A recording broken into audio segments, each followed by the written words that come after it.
የዛሬው አሁን አላሳቀኝም። ለምን አሁን ለታም ተጠያይቀውበታል። ተፈታትነው ጨርሰዋል። አሁን አሟታል። በዛ ላይ በህመም ላይ ይህንን ፕራንክ ስታመጣ የሚሰማው ስሜት ምንድን ነው? 5 ቀን ቲክቶክ ማንጫጫት እንዳለብሽ አትሽማሪ። ኧረ በእናትሽ አረን ያልወድም ራሴን ነው የሚያመኝ ማሪ። ኧረ 10 ቀን ልዴቷ እስከሚከበር በጣም ረዝም ታይም እኮ ነው። ኧረ ለ5 ቀን እባክሽ ታጨልለው ወይ ያጨልላት ወይ ታጨልለው። ኧረ ላሽ እንዴ እናንተ ምን ሆናችሁ? ኧረ ማሬ ልዴቱ እስከሚደርስ 5 ቀን በደንብ አድርገው ይጨልሉ። የዛሬው ፕራንክ ግን እንደዛ ማድረግ የለባትም። ፈጣሪ ያይስማት። እውነት ጥሩ አይደለም። በጣም ተመርታለሁ። ኖ ተምረውበታል። ከአሁን በፊትማ ተጠያይቀውበታል። ምን ነው ረሳሹ? ተጠያይቀውበታል። ግን ቢሆንም አለው ዛሬ ራሱ አለው። ኖ የዛሬው አለው። አሁን ለተውኩል ነው። በዛ ላይ ትላንትና አጀንዳ ሰጥቷት ነው እሱ ብሩክ የሚወጣው። ለምን ልሳወልጅልኝ አንድ ነገር እንዳትሆን ስላለ እሱንም ተመርኩዛ ነው የሰራችልን። ዛሬ ነበረ እሷ እኮ ግን ከአሁን በፊት ቁጭ ብለው ቃለ እየተጠያየቁ እያለ ሚስት ልጅ ወልድም ቢባልስ ተብለው ተጠያይቀውበታል፣ ተመላልሰውበታል። እና ድጋሚ አሁን ይሄንን ፈጣሪ መቼም ለፋችንን አይሰማም። ይሆዳችንን ነው እንደዚህ አይነት ቪዲዮ ይቀር። እኔ መቼም በዚህ በኩል አልስማማም። ይሄ ፕራንክ አያዝናናም፣ አያስቅም። እኔ አሁን ዛሬ አላሳቀኝም። አይደለም ብሩኬ፣ እኔ ለፕራንኳ ራሱ ቆመ ደንግቻለሁ። አዎ መስዬ ልንገርሽ፣ የዛሬው አሁን አላሳቀኝም። ለምን አሁን ለታም ተጠያይቀውበታል። ተፈታትነው ጨርሰዋል። አሁን አሟታል። በዛ ላይ በህመም ላይ ይህንን ፕራንክ ስታመጣ የሚሰማው ስሜት ምንድን ነው? እኔ ምንም አላሳቀኝም፣ ምንም አላዝናንም። ፕራንክ ቢሆንም ማለት ነው ሰውነቴ ትርትር እያለ ነው የሰማሁት። እኔ ምንም አላዝናንም። እንደዚህ አይነት ሲጀመር እንደዚህ አይነት ፕራንክ ይቀር። ምክንያቱም እንዴ ይሄ አንደበት ላይ ከአንደበት የሚመጣ ነገር ጥሩ አይደለም። ለቀልድም ቢሆን ስላልሆነ ቢቀር ደስ ይለናል። አንዳንዴ ሱብሃን አላህ፣ አንዳንዴ ፈጣሪ የሚሆነው አይታወቅም። ችግር የለውም። ከሷም ተከባለ ምናምን ብላለች ግን ሁለተኛ ውድ እኛ በሻዎች እኮ ልክ ጥፋት ካጠፋን በኋላ አምላኬ ወይ ከአፋችን ያዝነው እንዳትቆጥርብን ነው። እሱ ደግሞ ውድ አያድንም። እየገደለን ያለው እሱ ነው ማለት መጀመሪያ ለመስጠት ነው። ጥሩ ተመኝ ጥሩ ታገኝ ስጥ ይሰጠሃል ነው ትምህርቱ ትምህርት ቢኖረውም ግን ጤና አሁን ለምሳሌ ሀይሚ ታመም ኖሮ አስበሽዋል። አሁን ላይ ደግሞ እሷ ታማ ነው ያለችው። በጣም አጋጣሚ ፋጡማዬ አሁን ትናንትና ነው እኮ እሱ አይዲያ የሰጣት ራሱ ግን ደግሞ እንደዚህ መሆን አልነበረበትም። አሁን እሷ ማለት ነው አሁን እሷ ባትታመም ኖርማል እስከዛሬው እየሳቀኝ ብትመጣ እሱንም እያዛገችው ብትመጣ በቃ እኔ ዛሬ ሐኪም ቤት ለሆነ ጉዳይ እንድኩኛ ብትል ያዝናናሻልም የሆነ ነገር አለ። ግን እሷ እዛ ጋር ታማ ተኝታ በሚጨነሳል ይሄንን ስታደርገው እንዴ ስሜቱ እኮ ይከባድ ነው። ታኝቼ ብዙ ነገር ይመጣብኛል አለች። አዎ በጣም ገስት የሚልክ ንንዬ በጣም ነው የሚያስደነግጠው። በጣም ያስደነግጣል። እንኳን ለሱ አይደለም እኛ ራሱ በጣም ነው የደነገጥነው እንጂ እኔ አላዝናለኝ እስከ ዛሬ። በነገራችን ላይ ብዙ የዚህ ዘመን ወንዶች እንደዚህ አይነት ነገር ማለት አይቀበሉም። በዚህ ዘመን ያሉ ብቻ ሳይሆኑ በፊትም ያሉ ወንዶች አንዳንዶቹ እንደዚህ አይነት ነገር የማይቀበሉ ከስንት አንዴ ነው የሚቀበለው።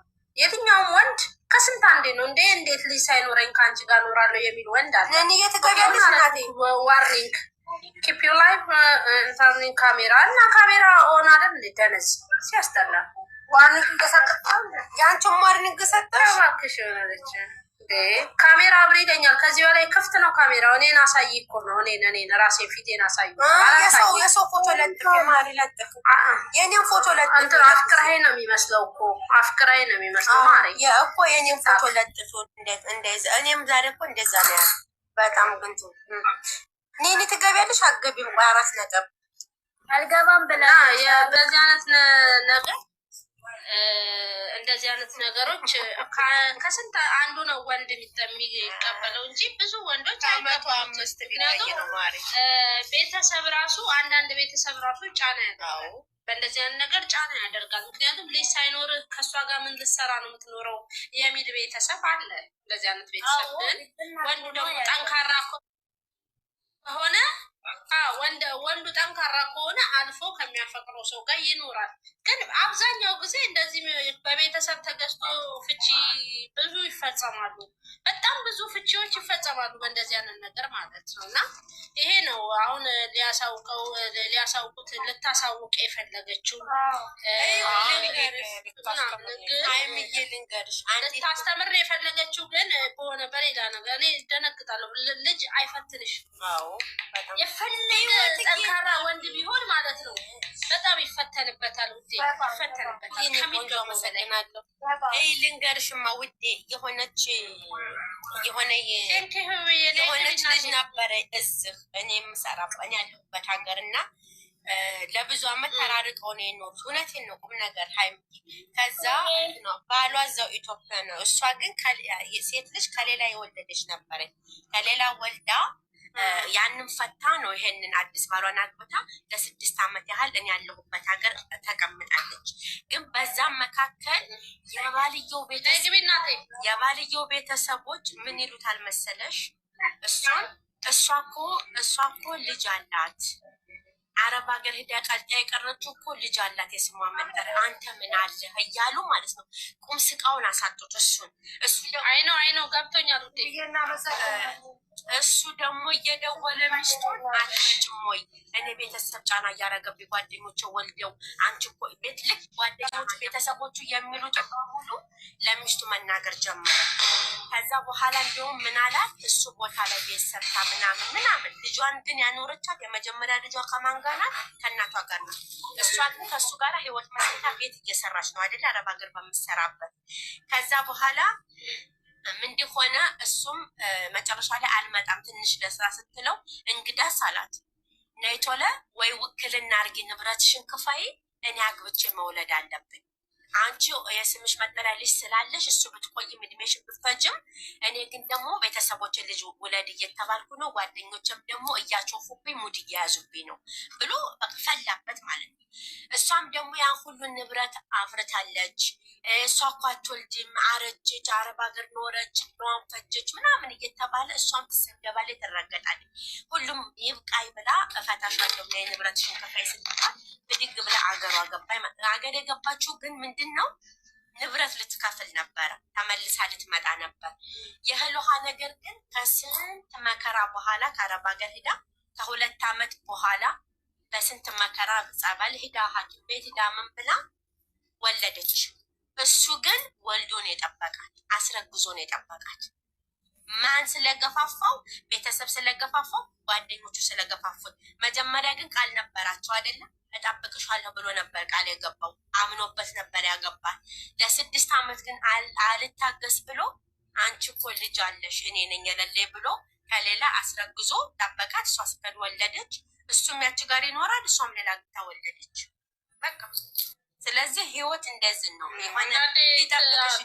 ትዕግስት ማጣት ራሱ አንዳንዴ ትዕግስት ማጣት ራሱ ዋጋ ያስከፍላል፣ ብዙ ዋጋ ያስከፍላል። ወንዱ ቢታንያ ይችላሉ እስከ ለተሞት ያብርሽ ነው የምሆነው ብሎ ፕሮሚስ ሊገቡ ይችላሉ።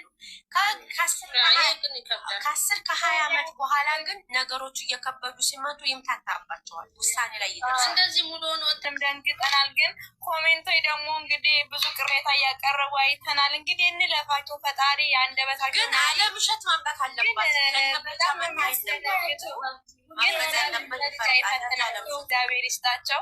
በልጅ መፈተን ከባድ ነው፣ ግን ብሩኬ በቃ ይለያል። እግዚአብሔርን ምን ያህል በፈጣሪ እንደሚያምን እግዚአብሔር አለ ሲል እግዚአብሔር የተሰማኝ ነገር የእሱ እምነት ነው። ምክንያቱም እንሄዳለን ብዙ ቦታ እንሄዳለን በእግዚአብሔር ይሆናል እና ሐኪም ያው የጤና ሳይንስ ነው፣ የሳይንስ ባለሙያ ነው። ግን ደግሞ ከእግዚአብሔር የሚሳን ነገር የለም እና እንደዚህ አይነት ነገር ሁለተኛ ሊደገማቸውም አይችልም። የሴጣን ጆሮ ይደፈን። እርግጥ ብላለች ፈጣሪ እንዳይቀየመኝ ቅር ይበለኝ ብላለች። እግዚአብሔር ቅር ይበላቸው። ርዕሱ ነው በተለይ በጣም የሚያስደነግጠው። በጣም የነገጥኩት ሳየውና ደግሞ በጣም ስለሚጓጉ እግዚአብሔር ይባቸው። የምር አለምሸትን ጥሯቸው ነው አለምሸት